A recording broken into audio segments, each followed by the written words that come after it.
The mining ship, HFY, floated quietly in the darkness of space. Captain Do-yun sat in his chair on the bridge, watching the screens that showed his crew working outside. They were collecting rare metals from the asteroids in this system. It was boring work, but it paid well. His crew of 43 people had been out here for 6 months already. Only 2 more months and they could go home to Earth. Yuna, the chief engineer, called from the engine room. Her voice came through the speakers. "Captain, we have filled another cargo container. That makes 12 this week. We are doing good." Do-hyun smiled. "Excellent work, Yuna. Tell the crew they can take a break after this one." On the navigation deck, young Minji checked her instruments. She was only 22 years old, and this was her first deep space mission.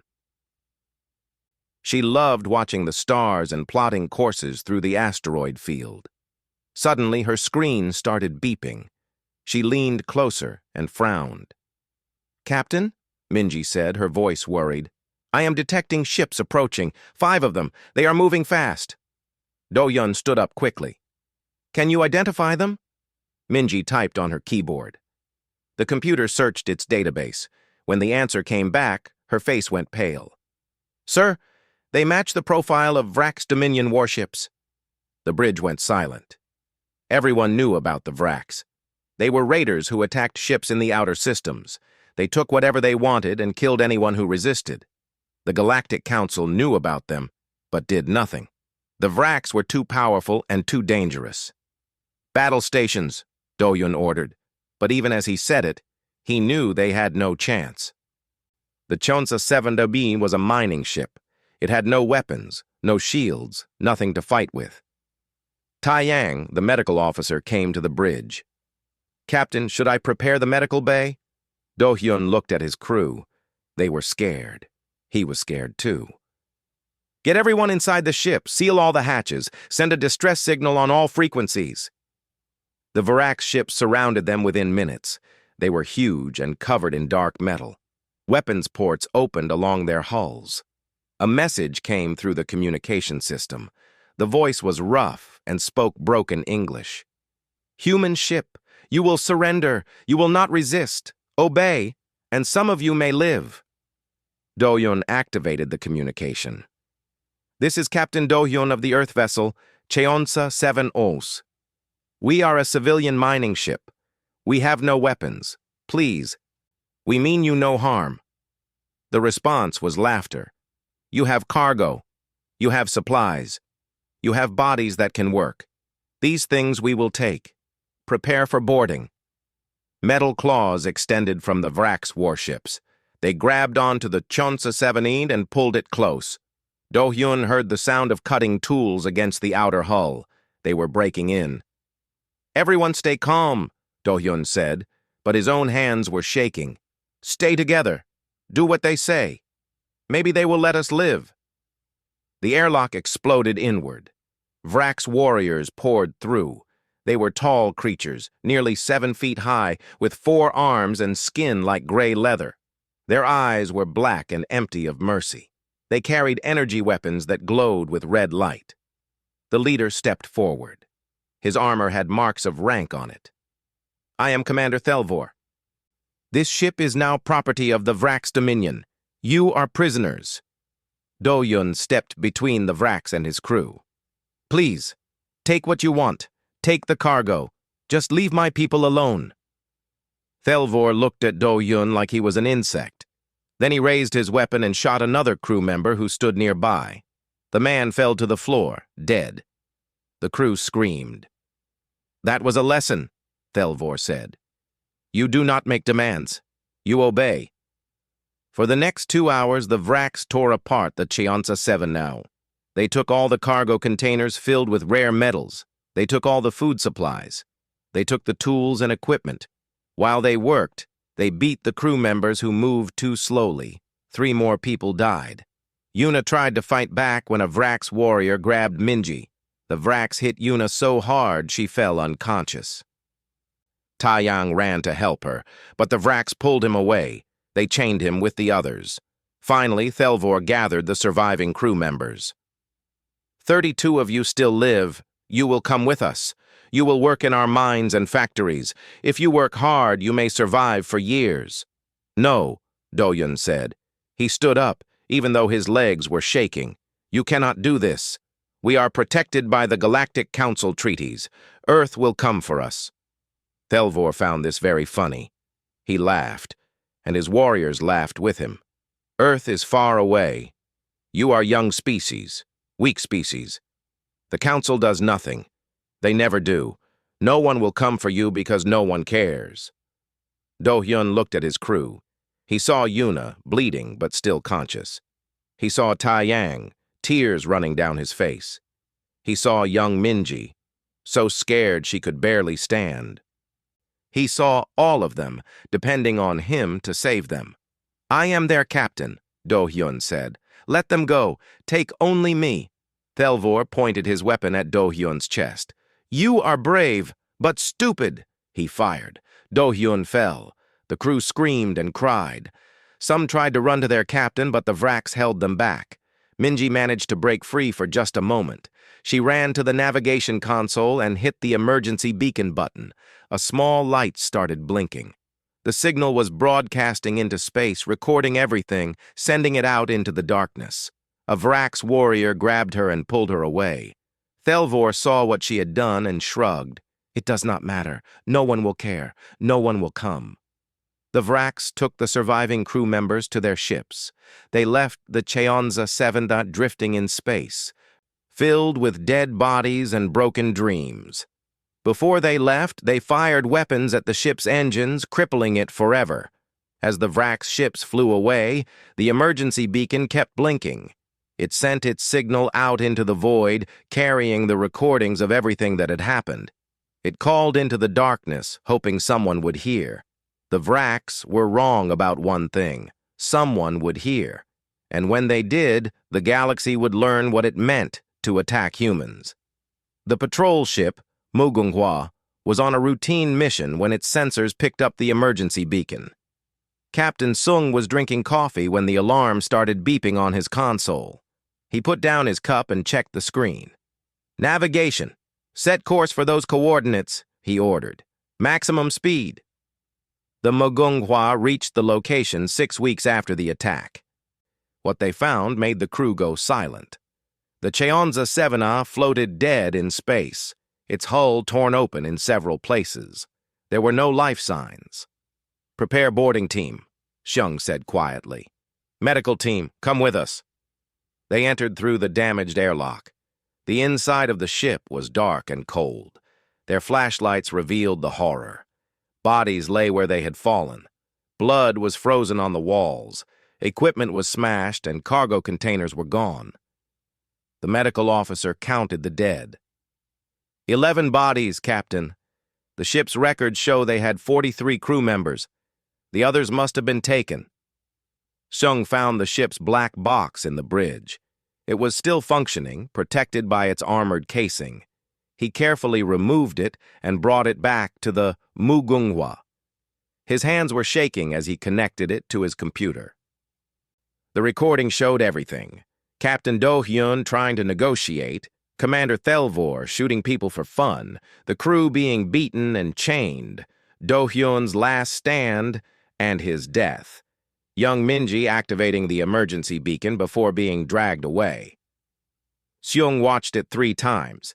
Then he sent it to Earth Fleet Command with a priority 1 emergency code. He added his own message. "The Vrax Dominion has committed an act of war against Earth, requesting immediate orders." The recording reached Earth 2 days later. It was classified at first, but somehow it leaked to the news networks. Within hours, every human in the solar system had seen it. They watched Captain Do-hyun die protecting his crew. They saw the Vraks laughing as they murdered civilians. They saw 32 humans being taken as slaves. The reaction was instant and explosive. People poured into the streets of every major city on Earth. They gathered outside government buildings demanding action. The message was the same everywhere. Bring them home.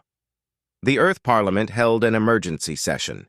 It was broadcast live to 5 billion people. The speaker stood at the podium, her face grave. "We have all seen the recording," she said. "We have all witnessed this crime. The question before us is simple. What will we do?"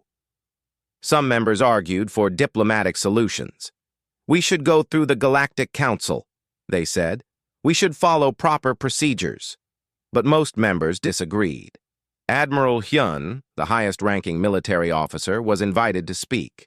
He was an old man who had served in the fleet for 50 years. He had never been in a real war. No human had. Until now. "The Galactic Council will do nothing," Hyun said. His voice was hard. "They have known about the Vraks for centuries. They do nothing because they are afraid. They will send us sympathy and formal complaints. Meanwhile, our people suffer as slaves." He pulled up images on the big screen. "This is Yuna. She is 28 years old. She has a daughter on Earth who is 6. This is Taiyang. He was going to get married next month. This is Minji. She is 22, and this was her first mission into space. These are our people, our responsibility, our family." The chamber was silent. Hyun continued. "I propose we launch immediate military operations to recover every captured crew member. I propose we hunt down Commander Thelvor and every Vraks warrior who participated in this attack. I propose we show the galaxy what happens when you attack humans." "But the cost," someone objected. "The resources needed. We might have to search dozens of star systems. It could take years." Admiral Hyun looked at the person who spoke. "Then it takes years. We are human. We do not forget our dead. We do not abandon our living. There is no price too high for this." The vote was nearly unanimous. The Human Reclamation Initiative was approved with full funding. 40% of Earth's military budget was redirected to this single mission. Shipyards began working around the clock to build new warships. Recruitment centers were flooded with volunteers. Ambassador Ji-won was summoned to the Galactic Council chambers. The council met on a massive space station that orbited a neutral star. Representatives from 200 species gathered in the Great Hall. Councillor Quilnath, a tall insect-like creature, addressed Ji-won from the high podium. "We have heard about the incident with your mining vessel. We offer our sympathies. We will file a formal complaint with the Vraks Dominion." Ji-won stood alone on the speaking platform.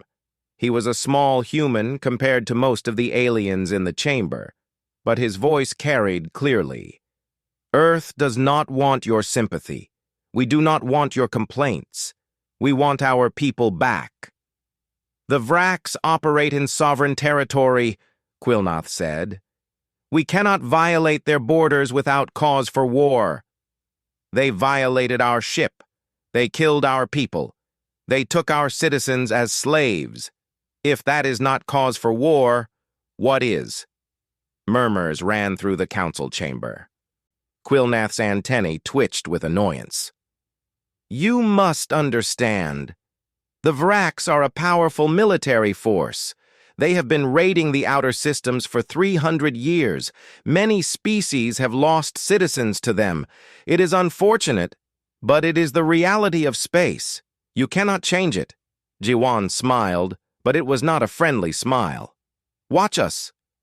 If Earth violates Vraks' sovereign space, there will be consequences. The Council will impose sanctions. Trade agreements will be canceled. You will be isolated." "Then we will be isolated," Ji-won said. "But we will have our people back, every single one of them, and we will have justice for Captain Do-yun and the 11 crew members who died. This is not negotiable." He turned and walked out of the chamber. Behind him, the council erupted in argument. Some species supported Earth's position. Others thought humans were being reckless and emotional. Quilnath called for order, but the damage was done. Earth had drawn a line in the stars.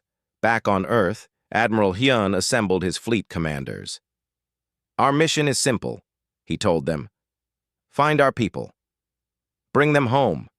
Punish those responsible. I do not care how long it takes.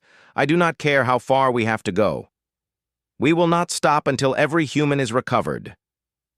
Captain Xiong was given command of the search operations. Start with the Varax trade routes, Hyun ordered. Find out where they take their captives. Build a network of informants. Use whatever resources you need. The first fleet departed Earth 3 weeks after the discovery of the Cheonsa 70. 12 warships left orbit, heading for the outer systems. More would follow. Earth was mobilizing for war. In the crew quarters of the lead ship, they had set up a memorial wall. It showed pictures of all 43 crew members from the Cheonsa 71. Above the pictures, someone had written a message in bold letters. We are coming for you. Wait for us. We will never stop looking. The hunt had begun. The Vrax Dominion did not know it yet, but they had made a terrible mistake. They had attacked the wrong species. They had awakened something that would not rest until justice was done. They had attacked humans. And humans never forget. 18 months had passed since the attack on the Cheonsa 70. In that time, the human fleet had traveled through 7 star systems, following every lead and chasing every rumor about Vrax raiding parties and slave markets. Captain Xiong stood in the intelligence room of his flagship. The walls were covered with maps, photographs, and data streams. Red lines connected various locations where the Vrax operated. Blue marks showed where human forces had conducted operations. Green marks indicated recovered crew members. So far, they had found 8 people.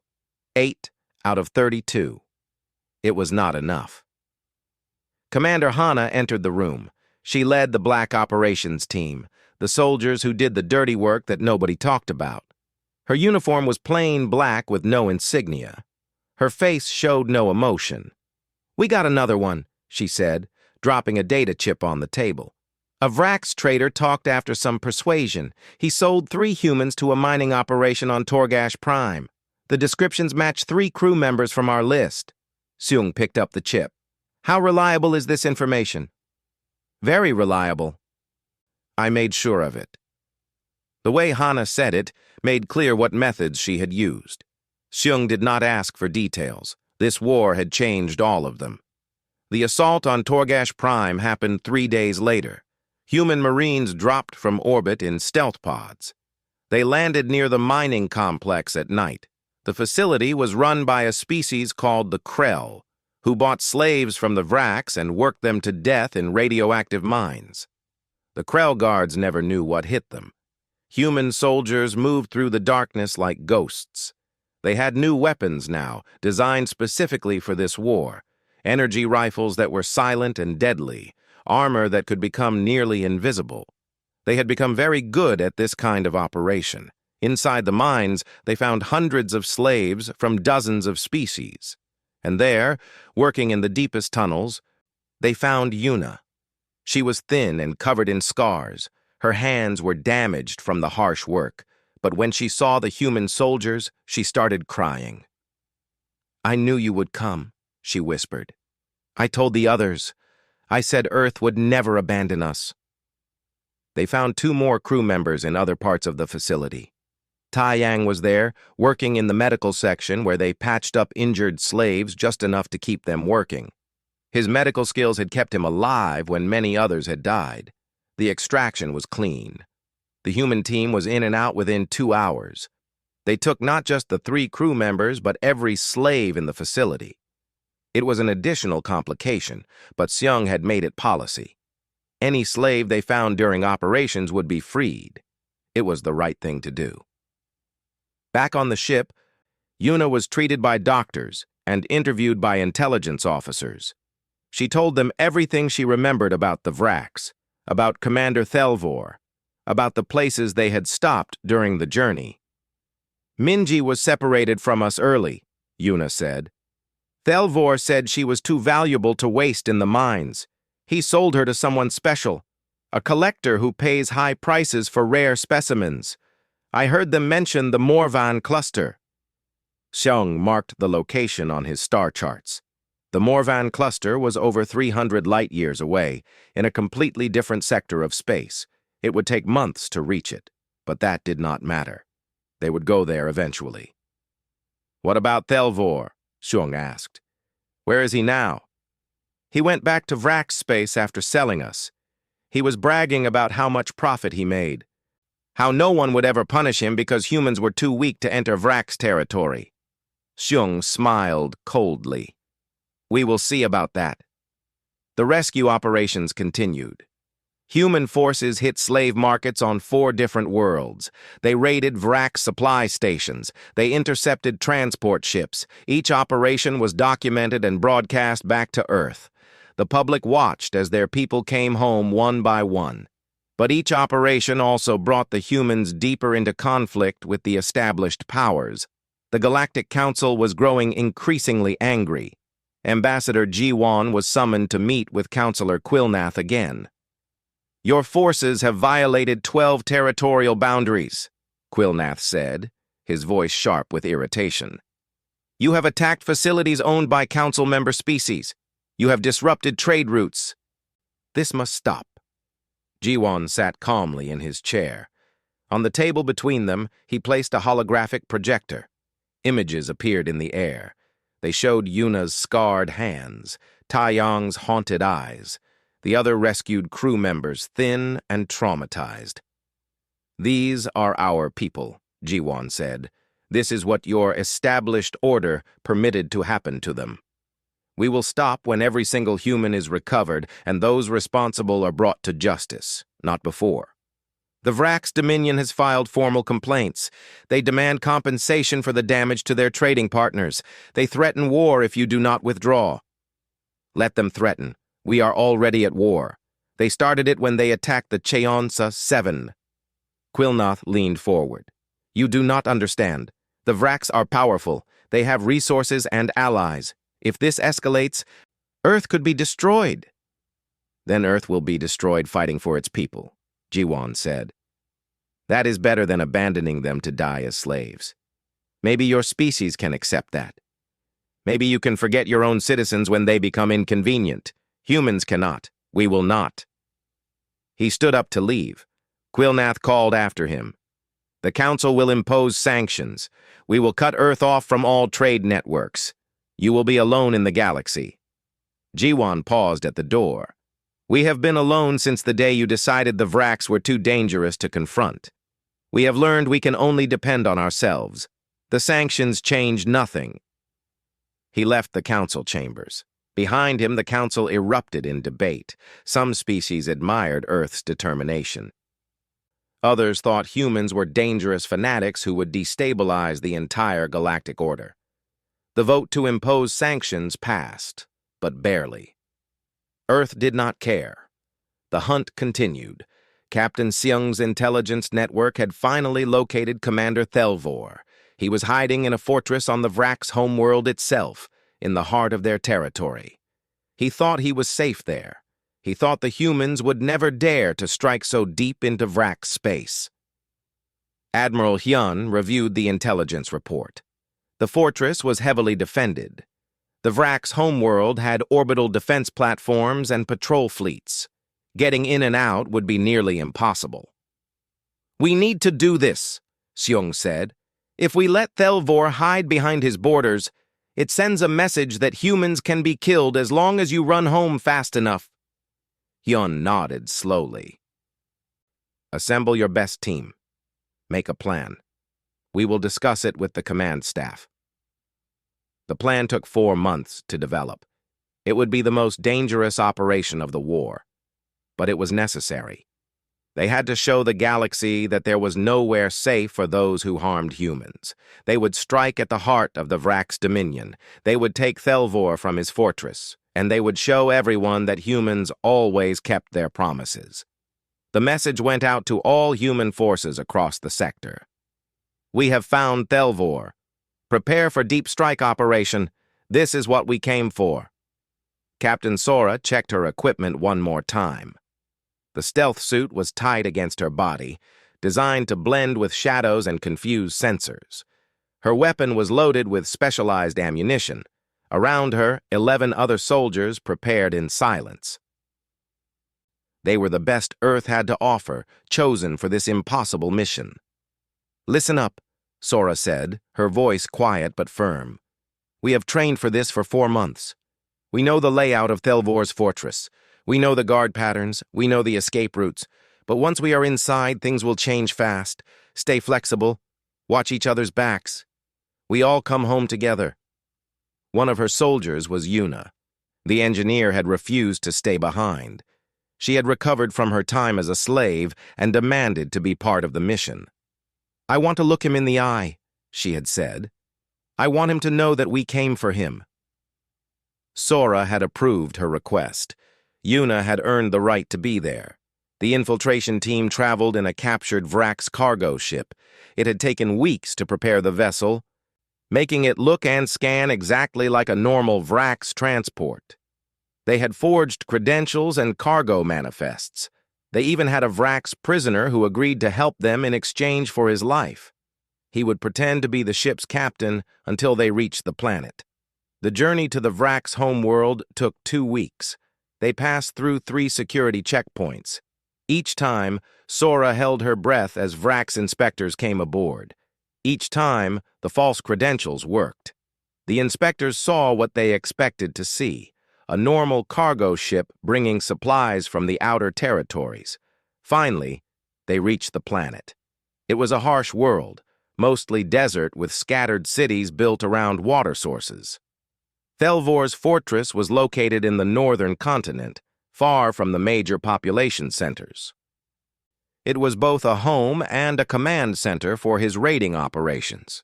They landed at a commercial spaceport near the fortress. The team split into smaller groups to avoid suspicion. Sora and Yuna traveled together, dressed as Vrax civilians. The disguises were not perfect, but they would work from a distance. They wore concealing robes and kept their faces hidden. The fortress sat on a cliff overlooking a deep canyon. Its walls were thick and made of reinforced materials that could withstand orbital bombardment. Guard towers stood at each corner, armed with heavy weapons. Vrax warriors patrolled the perimeter constantly. "It looks impossible," Yuna whispered as they studied the fortress from their observation point a mile away.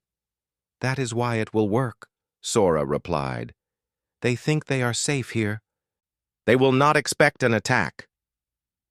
The team gathered in a safe house in the nearby town.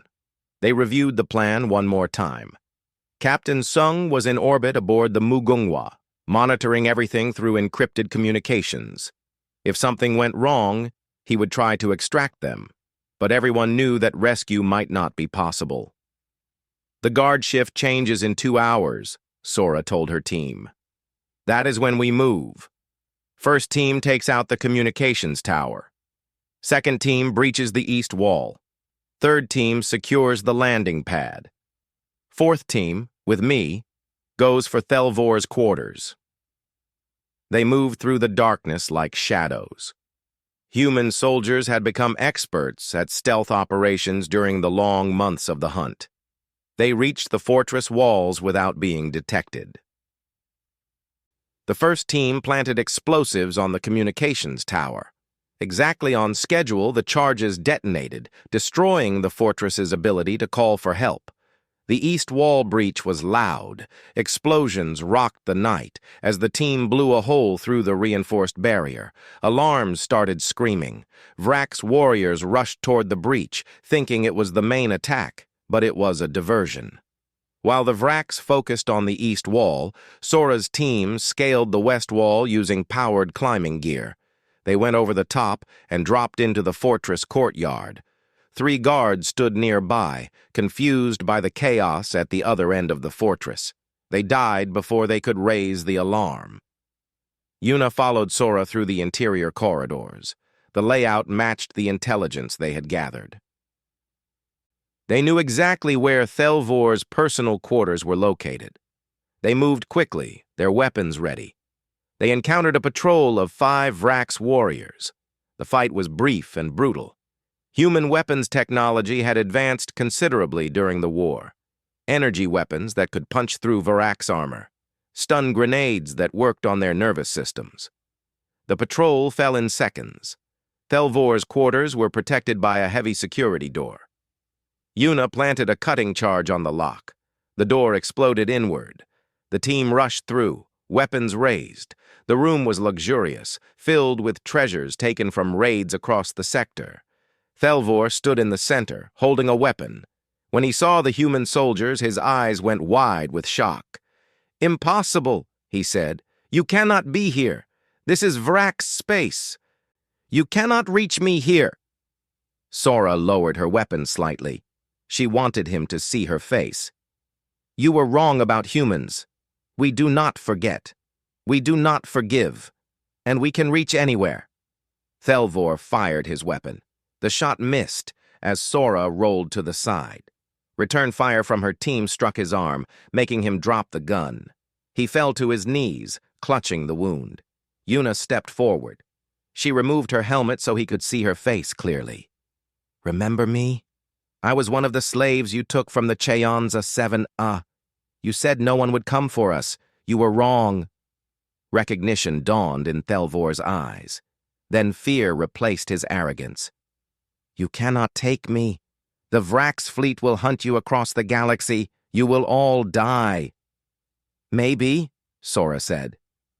"But you will face trial on Earth first." They secured Thelvor with restraints and started moving back toward the extraction point, but Yuna stopped at his computer terminal. "Wait, he has files here, records of his raids, information about where he sold the captives." She downloaded everything onto a data chip while the team covered the exits. In those files, they found the information they needed most: Minji's exact location in the Morvan cluster, the collector who bought her, the security details of his compound, everything. "Got it," Yuna said, pocketing the chip. "Now we can go." The extraction was chaotic. Vrak's warriors filled the corridors as the team fought their way back to the landing pad. The transport ship they had arrived in was under guard, but the team had planned for this. Explosive charges detonated around the pad, creating confusion and smoke cover. They threw Thelvor into the ship and lifted off under heavy fire. Energy weapons struck the hull, but the shields held. They climbed toward orbit at maximum speed. Behind them, Vrak's interceptors launched in pursuit. Captain Sung was waiting with 3 human warships. "Welcome back, Sora. We have company incoming. Better hurry." The transport ship pushed its engines beyond safe limits. Vrak's interceptors were faster and began closing the gap. Human warships moved to intercept, their weapons locking onto the enemy ships. A brief space battle erupted as the transport continued toward the jump point. They made it through with seconds to spare. The jump drive engaged, and they disappeared into faster-than-light travel. Behind them, the Vrak's fleet could only watch in fury as humans escaped from the heart of their territory with their war leader as a prisoner. On board the transport, Sora allowed herself to breathe. They had done it. They had struck deep into enemy territory and succeeded. Thelvor was in custody, and now they knew where Minji was. "One more to go," Yuna said, looking at the data chip. "Then all 32 will be accounted for." Sora nodded. "Then we go to Morvan cluster, and we bring her home." The Vrak's fleet arrived at the Morvan cluster 3 days after humans did. They had been chasing the human forces across space, demanding the return of Commander Thelvor. They expected to trap the humans there and force a surrender. They were wrong. Admiral Hyun stood on the bridge of his flagship, watching the sensor displays. The Vraks had brought 40 warships. It was an impressive force. But Earth had been positioning assets throughout the sector for the past 2 years. The hunt for the Cheonza 7 crew had never been just about rescue. It had been about establishing human power in the galaxy. "All units, this is Hyun. Prepare for combat. Show them what we have learned." From the asteroid belt around Morvan IV, 3 human battle groups emerged. New warships built during the long months of war. Weapon systems designed specifically to fight the Vraks. Tactics developed through dozens of smaller battles.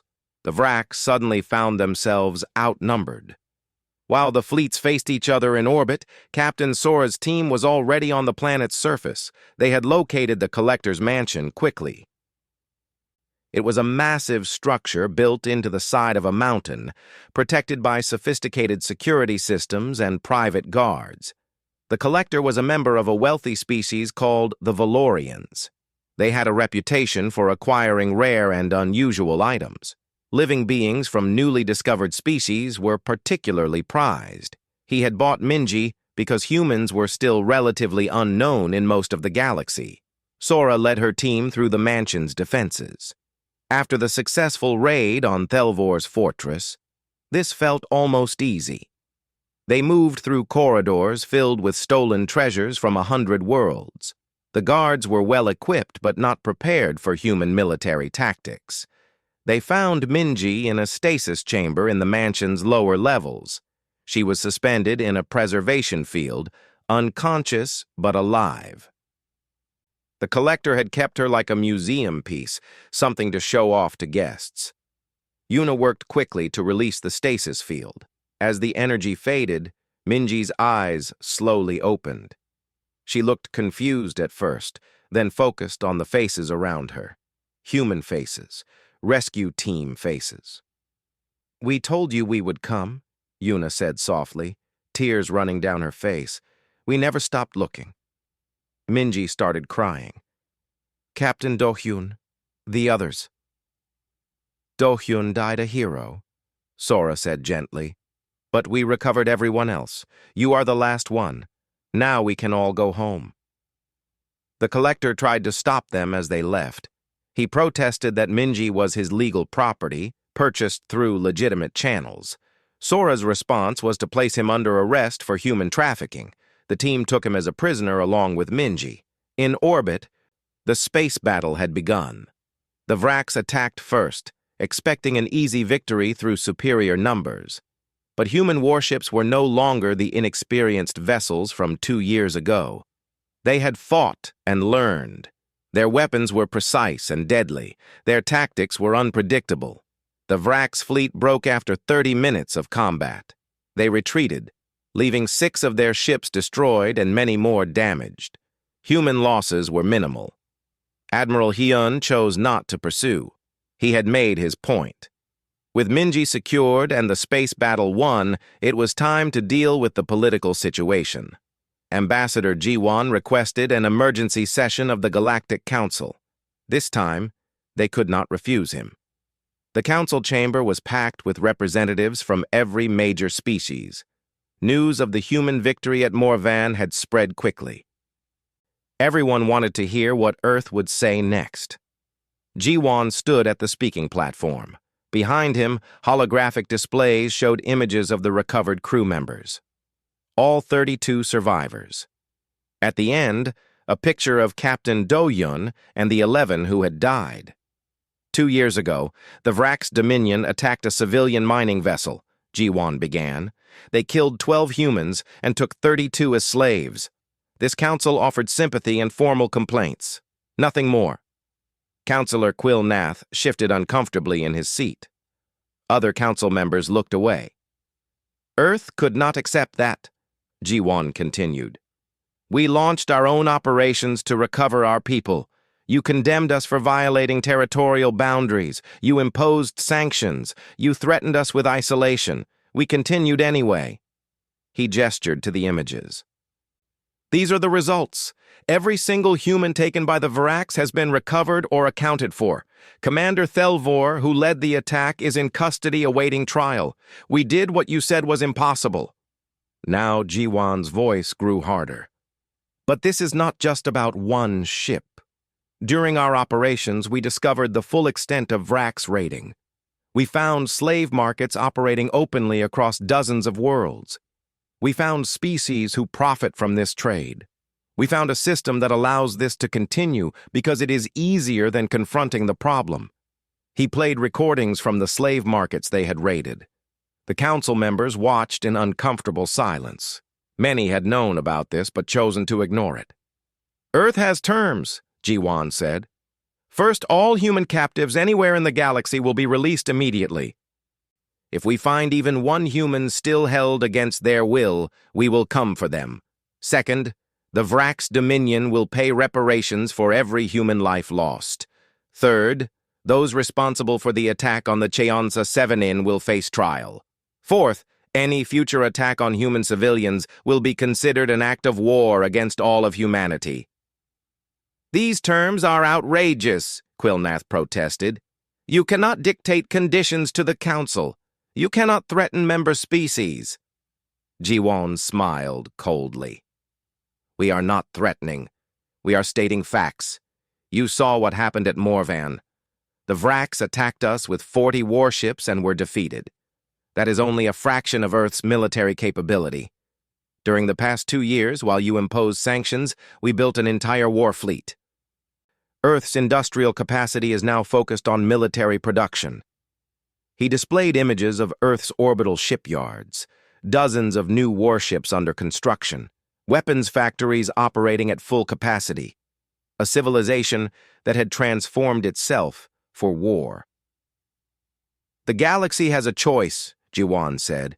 You can work with us to eliminate slavery and piracy, or you can stand aside and watch us do it ourselves, but you cannot stop us. Not anymore. The council chamber erupted in debate. Some species wanted to reject Earth's demands outright. Others saw the wisdom in cooperation. The smaller, weaker species that had long suffered from Vrax raids quietly supported the human position. Finally, a vote was called.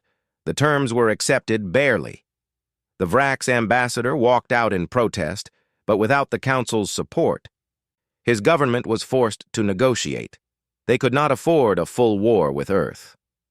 The trial of Commander Thelvor took place on Earth 6 months later. It was broadcast across the galaxy.